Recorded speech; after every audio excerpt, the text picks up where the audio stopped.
মানে পিসিওএস এর মূল ঘটনাগুলো যখন জানলাম, তো মূল আমরা দেখলাম 4টা জিনিস এখানে হচ্ছে। আরো আছে অনেক কিছু, বাট 4টা। একটা হলো খাওয়া, হ্যাঁ? আরেকটা হচ্ছে যে তার ঘুম, আরেকটা হলো তার টেনশন, বুঝতে পারছেন? আর একটা হচ্ছে সম্পূর্ণভাবে দেখা গেল সে মানে অনিয়ম করছে, অনিয়ম। মানে ডিসিপ্লিনটা নাই। উদাহরণ হচ্ছে যেমন সে দেরি করে ঘুমালো, দেরি করে উঠলো, তো এখন তো তার সবকিছু উল্টাপাল্টা হয়ে গেল। হ্যাঁ? বা কখন এই সময় খাচ্ছে, কখন আরেক সময় খাচ্ছে। ধরেন রাত ১২ টায় খেলো, ১টা ২টায় ঘুমালো, বা সে সারারাত জেগে পড়ছে, তো ওখানে রাতেও অনেক কিছু খাচ্ছে। তার মানে ওর কিন্তু ডিসিপ্লিন নেই। পরীক্ষার সময় এক ডিসিপ্লিন, পরীক্ষা চলে গেলে আরেক ডিসিপ্লিন। ওর কিন্তু একটা মানে হয় কি দেখেন, সবচেয়ে গুরুত্বপূর্ণ যে জিনিসটা, যে এটা তো একটা সাইকেল মেয়েদের মাসে, মাসে হয়।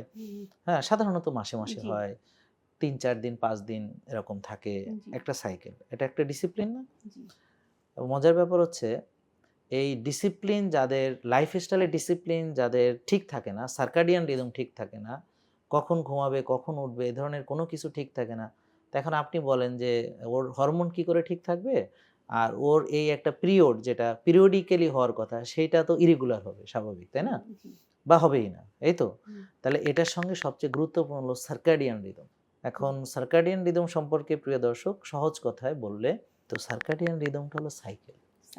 ধরেন আমি রাতে ঘুমাবো। মেলাটোনিন কনসেনট্রেশন যখন আমার ভালো থাকবে, কখন? অন্ধকারে। তো এখন আমি অন্ধকারে ঘুমাবো। যদি কেউ অন্ধকারে না ঘুমাই বা রাতকে আলোকিত করে রাখি, তাহলে আমার সার্কাডিয়ান রিদম বা দেহঘড়ি ভুল ইনফরমেশন পাবে। কারণ এই আলোটা চোখ দিয়ে যাচ্ছে, ব্রেনে যাচ্ছে, হ্যাঁ? ওখানে নিউক্লিয়াস আছে।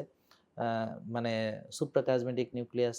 যাই হোক, এগুলো বলতে চাচ্ছি না। মানে জি, জি, সোজা কথা হচ্ছে আলোটা গিয়ে একটা সংকেত দিচ্ছে। জি। মানে আমরা যেমন দেখি আরকি সাধারণ দৃষ্টিতে ওরা ঘুম থেকে উঠে হ্যাঁ, পর্দাটা টেনে দিল, হ্যাঁ। রোদকে আসতে দিল না, ঘুমিয়ে গেল। মানে রাত জেগে হয়, এইটাই হচ্ছে ওইটাই সাধারণ হচ্ছে। কথা যেমন আরকি। ধরেন হুম, সহজ কথা, হুম, সার্কাডিয়ান হুম, রিদম হুম, কি? যে আপনি দিনে কাজ করবেন। হুম, তো সকালে ১ম দিকে হচ্ছে আপনার ডোপামিন, হুম, হ্যাঁ? তারপর হচ্ছে আপনার এই ইয়াগুলো, হরমোনগুলা, কর্টিসল, হ্যাঁ? হুম। এগুলো কিন্তু সকালে কাজের জন্যে, হ্যাঁ? জি, জি, সকালে কর্টিসল আসে, ডোপামিন আসে, এপিনেফ্রিন, নন এপিনেফ্রিন এগুলো আসে। এটা হলো ওই আমরা যে আলোর সংকেত। আর রাতে আসবে মেলাটোনিন। হুম, মেলাটোনিন, হ্যাঁ? তো এখন অন্ধকার মেলাটোনিন সিক্রেশন এর জন্য ইনফ্লুয়েন্স করে। যে আমার যখন ডার্ক বেশি তখন মেলাটোনিন সিক্রেশন হবে। তখন আমাকে ঘুমাতে হবে। আর দিনের আলোতে আমার কিন্তু আমি ভাইটামিন ডি, আমি ওই যে হরমোনগুলো দিনে হচ্ছে কাজের জন্য। কাজের জন্য। তা জি, আমার কর্টিসল আসবে, কাজ করব, হ্যাঁ? আমি এনার্জি লাগবে সবকিছু, হ্যাঁ? আমি কাজ করব। এখন কেউ যদি ওই দিনকে রাত, রাতকে দিনের মতো চলে, যে সে রাতে লাইট জ্বালায় রাখলো, মোবাইল স্ক্রল করছে, এবং বেশিরভাগ কিন্তু রাত জাগে পড়াশোনার জন্য না আসলে। ও নিরিবিলি মোবাইল চালাতে পারে, হ্যাঁ? তখন হয়তো জি, অনেকেই তাকে মনিটর করছে না, দেখছে না। তো ও ঘুমায় গেছে। ও যা খুশি তাই দেখতে পারে, এবং এখন কিন্তু পর্ন অ্যাডিকশন ও একটা হচ্ছে। এখন মেয়েরাও দেখে। জি, এখন সবাই দেখে। এখন কেউ আর ইমিউন না। হ্যাঁ? সবাই দেখে এটা। কিন্তু হয়তো আমরা জানি না।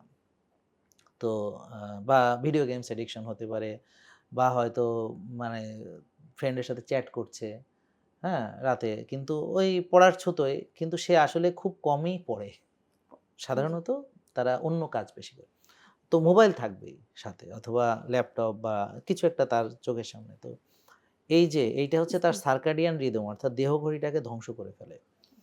তো এইজন্য তার যে মানে পুরো বডির সিস্টেমটাই এলোমেলো হয়ে যায়। তো এইজন্য দেখবেন অনেক কম ওজনও আছে যাদের পিসিওএস, কিন্তু তাদের দেখবেন যে ওরা রাত জাগা আছে, ওদের স্ট্রেস আছে, ওদের টেনশন, ওদের ব্যবহার বাবা-মার প্রতি খুবই খারাপ। বাবা-মাকে দেখতেই পারে না। বিশেষ করে মাকে দেখতে পারে না। মায়ের সাথে সিরিয়াস সবসময় লেগে থাকে। মায়ের সাথে সবসময় কনফ্লিক্ট। মার কথা সহ্য হয় না। মা বললেই সে তেলে-বেগুনে জ্বলে ওঠে, হ্যাঁ? ও মাকে শত্রু মনে করে। তো এই যে একটা স্ট্রেস, তো এটাও কিন্তু আরেকটা বোঝা যায় যে ওর জি, জি। জেকে লাইফস্টাইল লিমিটেড, ওষুধ মুক্ত সুস্থ জীবন।